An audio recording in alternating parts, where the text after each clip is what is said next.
India और अफगानिस्तान का रिश्ता बहुत पुराना और गहरा है। हमारा ये रिश्ता आज के पॉलिटिकल सीन से कहीं आगे जाता है। ये दोनों देशों के कल्चर और तहजीब से जुड़ा हुआ है। मुगल जमाने से लेकर आज़ादी की लड़ाई तक हमारे रास्ते अक्सर मिले हैं। इसी साझा इतिहास ने दोनों देशों के लोगों के बीच एक अच्छी दोस्ती बनाई है। इंडिया हमेशा से अफगानिस्तान के लोगों के साथ खड़ा रहा है। हम हमेशा से उनके अपने फैसले खुद लेने के हक के लिए लड़े हैं। 2008 में जब तालिबान का राज खत्म हुआ, तब इंडिया ने अफगानिस्तान को फिर से बनाने में बहुत मदद की थी। हमने बिलियंस ऑफ डॉलर्स की मदद दी, स्कूल, हॉस्पिटल और जरूरी इंफ्रास्ट्रक्चर बनाए। इस मदद से आम अफगान लोगों की जिंदगी में काफी बदलाव आया है।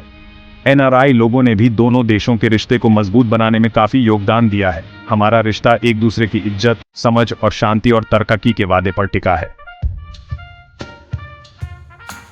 2021 में तालिबान के वापस आने से इंडिया के सामने एक मुश्किल डिप्लोमेटिक चैलेंज आया। इंडिया को तालिबान के विचारों और टेररिस्ट ग्रुप से उनके रिश्ते को लेकर चिंता थी, लेकिन हमें यह भी समझ आया कि अफगानिस्तान में जो नया दौर शुरू हो रहा है, उससे बातचीत करनी जरूरी है। इंडिया का हमेशा से मानना रहा है कि एक शांत और स्थिर अफगानिस्तान हमारे देश के लिए बहुत जरूरी है। हमने तालिबान नेताओं से बातचीत की है, खासकर इंडियन लोगों की सुरक्षा को लेकर। इंडिया का मानना है कि अफगानिस्तान में एक ऐसी सरकार होनी चाहिए जो सभी लोगों का प्रतिनिधित्व करे, तभी वहां शांति और स्थिरता आ सकती है। हमने अफगानिस्तान में गेहूं, दवाइयां और दूसरी जरूरी चीजें भेजी हैं। इस मदद से बहुत से अफगान लोगों को सहारा मिला है। तालिबान से इंडिया की बातचीत प्रैक्टिकल तरीके से और अफगान लोगों की भलाई को ध्यान में रखकर की जा रही है। अफगानिस्तान को लेकर इंडिया की स्ट्रैटेजी पाकिस्तान के साथ हमारे कॉम्प्लिकेटेड रिश्ते से जुड़ी हुई है। पाकिस्तान का तालिबान को सपोर्ट करना इंडिया के लिए हमेशा से चिंता का विषय रहा है। ईरान में चाबहार पोर्ट का बनना इस रीजन में इंडिया की स्ट्रैटेजी का एक अहम हिस्सा है। चाबहार पोर्ट इंडिया को अफगानिस्तान और सेंट्रल एशिया तक ट्रेड का एक दूसरा रास्ता देता है, बिना पाकिस्तान से गुजरे। Chabahar port international north south transport corridor (INSTC) का भी एक जरूरी हिस्सा है। INSTC का मकसद इंडिया को रशिया, सेंट्रल एशिया और यूरोप से जोड़ना है, जिससे व्यापार और कनेक्टिविटी में क्रांति आएगी। चाबहार पोर्ट और INSTC में इंडिया के इन्वेस्टमेंट से इस रीजन में इंडिया का दबदबा बढ़ता है। इससे अफगानिस्तान को इंटरनेशनल मार्केट्स तक पहुंचने में मदद मिलती है। चौथा भाग, मदद का हाथ।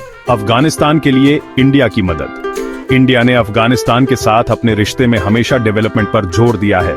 हमारा मानना है कि अफगानिस्तान में डेवलपमेंट और तरक्की से ही शांति और स्थिरता आ सकती है। इंडिया कई दशकों से अफगानिस्तान को डेवलपमेंट के लिए मदद देता रहा है। हमारी मदद एजुकेशन, हेल्थ केयर, इंफ्रास्ट्रक्चर और एग्रीकल्चर जैसे कई क्षेत्रों में है। हमारा एक खास प्रोजेक्ट है सलमा डैम, जिसे अब अफगान इंडिया फ्रेंडशिप डैम कहा जाता है, जो हजारों लोगों को सिंचाई और बिजली देता है। अफगानिस्तान के एजुकेशन और हेल्थ केयर इंफ्रास्ट्रक्चर को फिर से बनाने में भी इंडिया ने अहम भूमिका निभाई है। हमने पूरे देश में स्कूल, कॉलेज और हॉस्पिटल बनाए हैं। इन कोशिशों से अफगान लोगों को ताकत मिली है और स्किल्ड प्रोफेशनल्स की एक नई जनरेशन तैयार हुई है। अफगानिस्तान के भविष्य और रीजनल पीस और स्टेबिलिटी के लिए इंडिया की डेवलपमेंट असिस्टेंस एक इन्वेस्टमेंट है। पांचवा भाग, लंबी रेस। एक स्थिर और समृद्ध अफगानिस्तान के लिए इंडिया का विजन। अफगानिस्तान में इंडिया के स्ट्रेटेजिक लक्ष्य एक स्थिर, शांत और समृद्ध रीजन के लॉन्ग टर्म विजन से प्रेरित हैं। हमारा मानना है कि साउथ एशिया में शांति और सुरक्षा के लिए एक मजबूत, आजाद और संप्रभु अफगानिस्तान जरूरी है। अफगानिस्तान के साथ इंडिया का एंगेजमेंट सभी के लिए फायदेमंद सिचुएशन बनाने के बारे में है। हमारा विजन एक दूसरे की इज्जत, बिना दखलंदाजी और एक साझा भविष्य के वादे पर टिका है। इंडिया इंटरनेशनल कम्युनिटी के साथ मिलकर अफगान लोगों की उम्मीदों को पूरा करने के लिए काम करने को तैयार है। अफगानिस्तान के लिए आगे का रास्ता मुश्किलों से भरा है, लेकिन इंडिया अफगान लोगों के साथ खड़ा है। हम इस विजन को हकीकत बनाने के लिए सभी स्टेक होल्डर्स के साथ काम करते रहेंगे। अगर आपको यह वीडियो पसंद आया हो तो इसे लाइक और शेयर जरूर करें, और ऐसे ही रोमांचक वीडियो देखने के लिए हमारे चैनल को सब्सक्राइब करना ना भूलें। अगले वीडियो में फिर मिलेंगे, तब तक के लिए अलविदा।